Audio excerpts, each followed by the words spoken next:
masih penasaran sama ayat kursi. Kenapa dia paling spesial sendiri?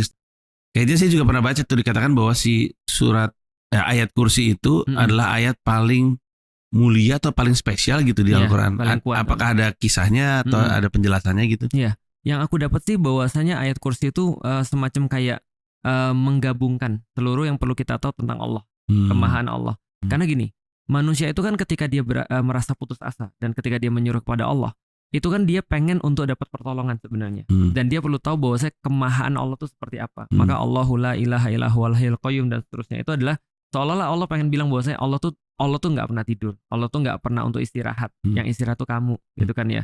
Allah ada di semuanya. Sebelumnya ada, sesudahnya ada, dan Allah tidak bertempat. Allah tidak terikat dengan waktu dan segala macam.